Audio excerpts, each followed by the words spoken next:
Bismillahirrahmanirrahim. Hamdan wa syukran lillah alladzi la haula wa la quwwata illa billah.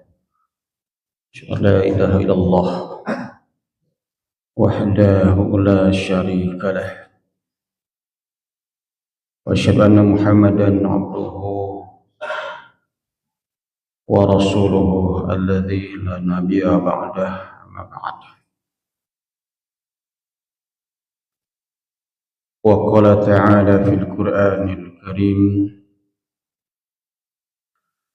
أعوذ بالله من الشيطان الرجيم قالت الأعراب آمنا قل لم تؤمنوا ولكن قولوا aslamna walamma yadkhulul iman fi qulubikum. Surat Al-Hujurat ayat 14. Ikhwatu iman, kita sering mendengar ayat yang selalu dibacakan, disampaikan oleh para penceramah, yakni ayat wala tamutunna illa wa antum muslimun.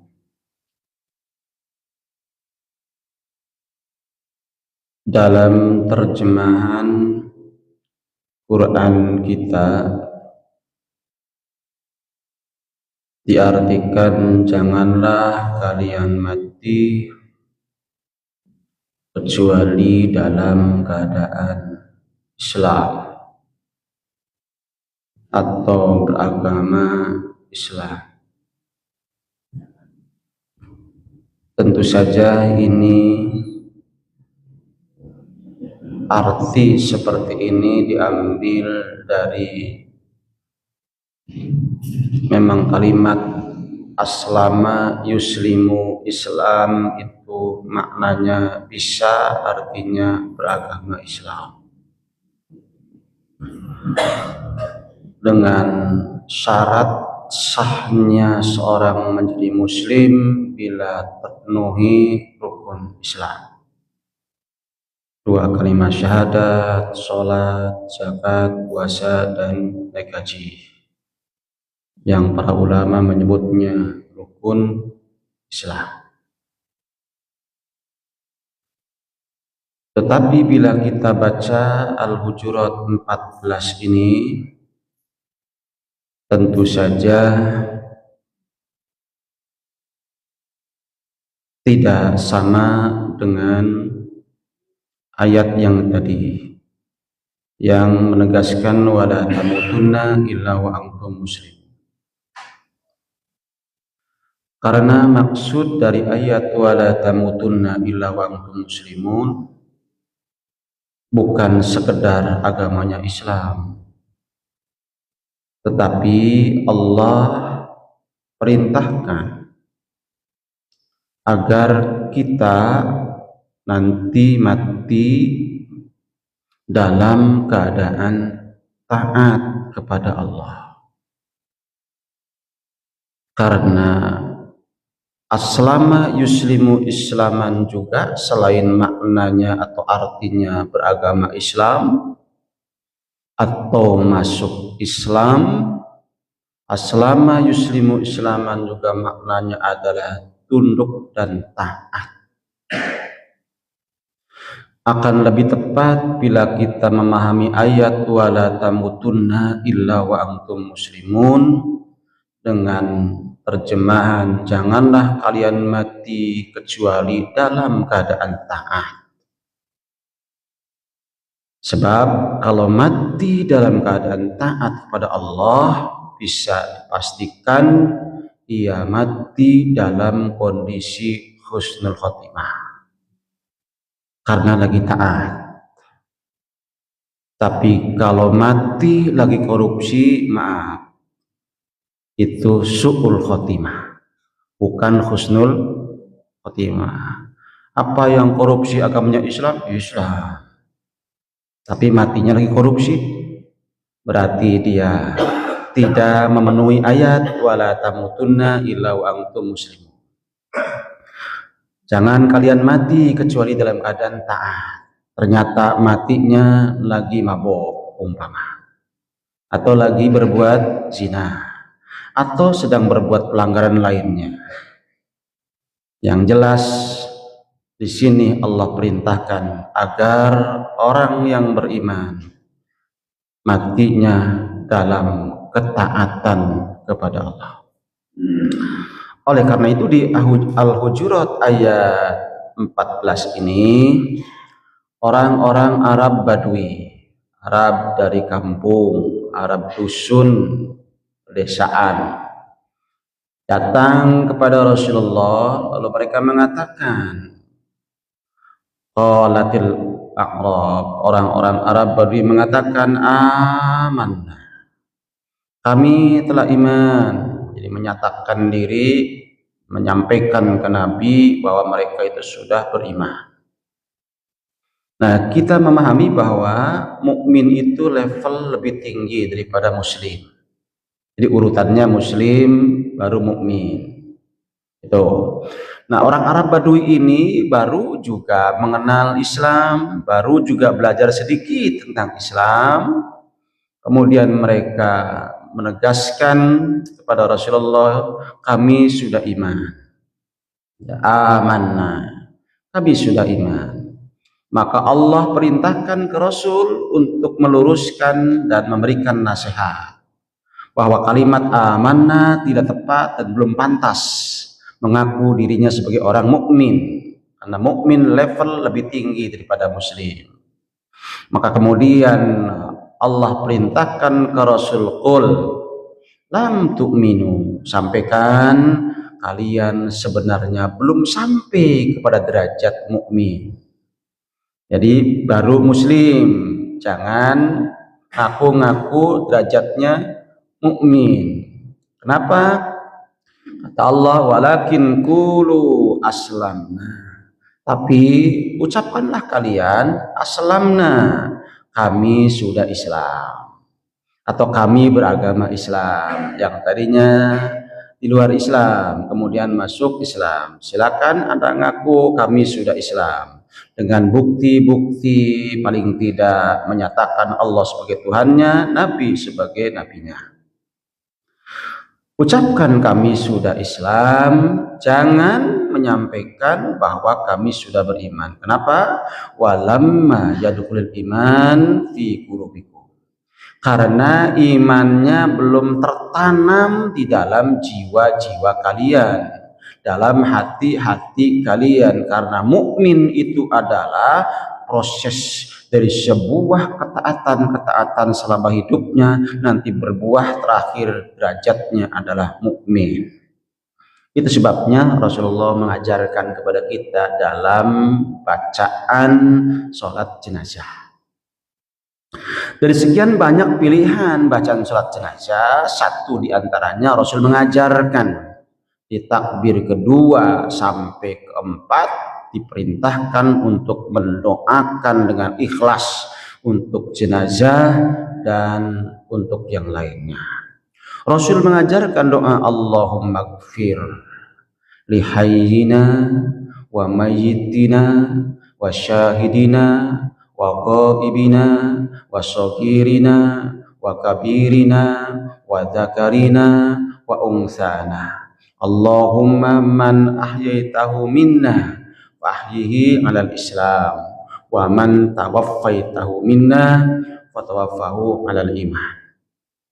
Ya Allah, ampunilah dosa yang hidup di antara kita, dosa yang sudah mati di antara kita, dosanya orang yang hadir mengurus jenazah dan yang tidak hadir, dosanya orang yang muda dan dosanya orang tua, dosanya laki-laki, dosanya perempuan.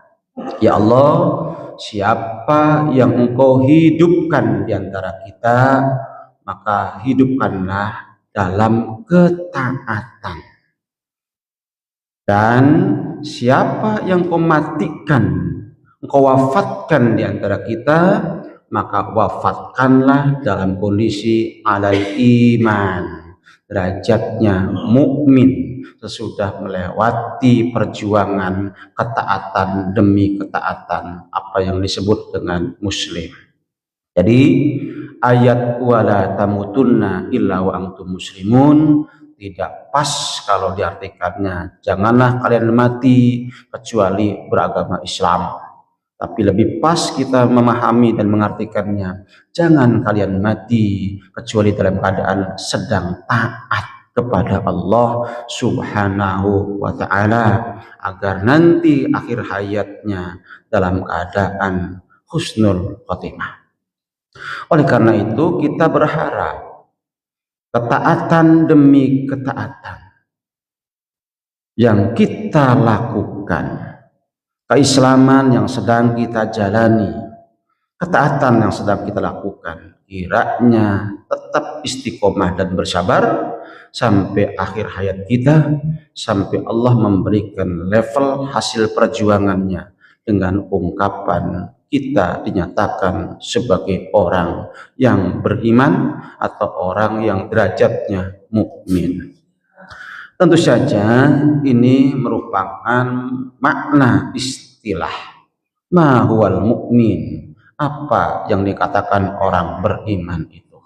Maka orang beriman adalah orang yang sudah melewati level perjuangan dengan sebuah ketaatan selama ia beragama Islam.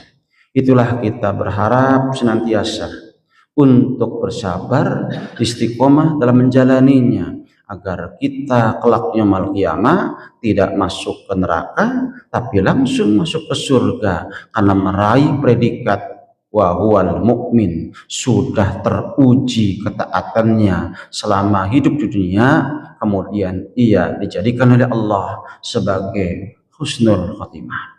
Ketika kita membaca ayat demi ayat, hadis demi hadis, maka mesti dipahami ada terkadang menggunakan secara bahasa maknanya dan seringkali menggunakan dengan cara istilah atau syar'iyah.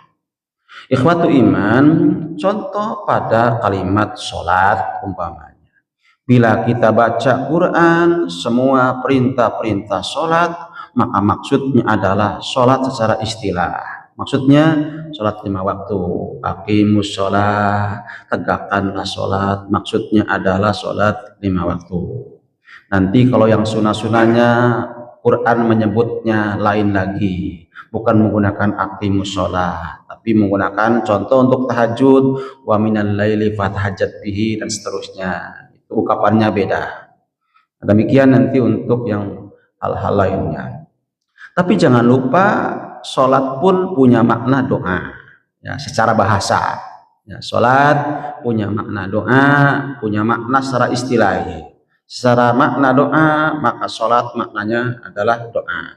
Secara istilah tadi, ya, secara istilah ucapan, perbuatan diawali dengan takbiratul ihram, diakhiri dengan salam. Itulah sholat. Tapi nanti ada saatnya kita baca hadis bahwa sholat itu maknanya bukan untuk sholat, tetapi maknanya untuk doa. Contoh, ketika ada seorang sahabat bertanya kepada Rasulullah, ya Rasulullah, ketika orang tuaku masih ada, saya tahu bagaimana caranya berbakti kepada mereka dengan tutur kata yang sopan, menghargai, menghormati, memuliakan, menjamin kehidupannya dan lain sebagainya. Tahu bagaimana caranya berbakti ketika orang tua masih ada. Sekarang orang tua saya sudah tidak ada. Bagaimana caranya berbakti? Apakah masih ada untuk berbakti kepada orang tua yang sudah tidak ada? Rasulullah tetap ada.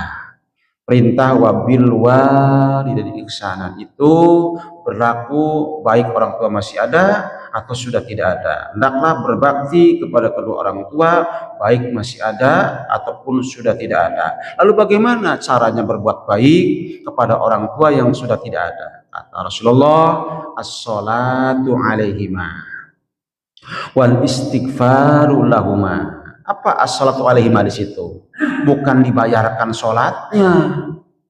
Orang tua nggak sholat selama 1 bulan, ya sudah anaknya mengkodoknya selama sebulan. Bukan begitu.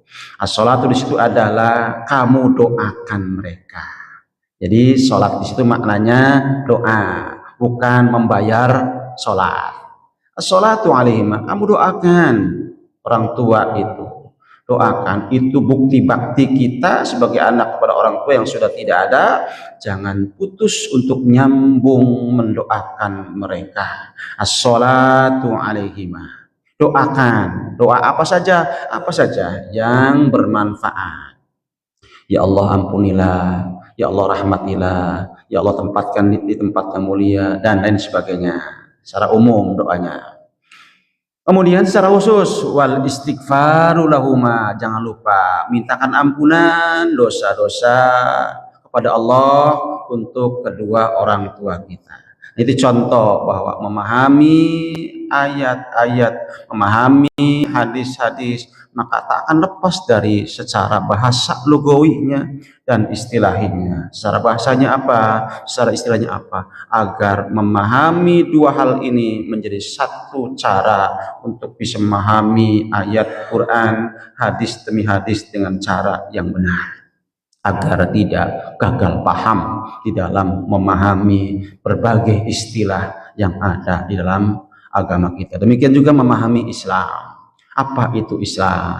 Islam bisa artinya Muslim, bisa artinya orang yang beragama Islam. Karena yang baru masuk Islam juga dijulukinya Muslim. Kan begitu. Nah, kemudian secara istilah, ternyata Islam punya makna lain. Apa? Taat dan patuh kepada Allah. Ya, itulah orang yang Muslim. Sehingga nanti ketika sudah teruji selama hidupnya taat, maka Allah kasih predikat wa huwal mu'minun atau wahum mu'minun. Mereka adalah orang-orang yang beriman. Semoga kita perjuangan selama hidup kita terus dalam keislaman, dalam ketaatan kepada Allah, ya, dan kita masih sudah dari umur 120 hari kita masih sudah Islam, ya, sampai sekarang kita masih Islam, dan insya Allah kita berjuang sampai akhir hayat kita dalam kondisi halal Islam. Kita sudah menyatakan di umur 120 hari, qalu bala syahidna, kami siap untuk taat kepadamu, bersaksi engkau sebagai Tuhan kami, dan kita sekarang sedang melaksanakan janji itu, tetap istiqomah dalam keislaman, ketaatan. Semoga nanti pada akhirnya tetap dalam kondisi ketaatan sehingga meraih predikat kita dikatakan orang yang mukmin. Ketika orang yang mukmin itulah yang dianjurkan oleh Rasulullah. Kenapa di sholat jenazah ditutup dengan kalimat, siapa yang kau wafatkan, maka wafatkanlah dalam keimanan, maksudnya dalam level mukmin, agar nanti begitu meninggal dunia ia menjadi ahli surga, tidak mampir ke neraka. Mudah-mudahan sedikit tambahan ilmu bermanfaat. Allahumma ighfir lana warhamna wa tub alaina innaka anta at-tawwabur rahim. Allahumma rabbana atina fid dunya hasanah wa fil akhirati hasanah wa qina adzabannar. Wassalamualaikum warahmatullahi wabarakatuh. Waalaikumsalam.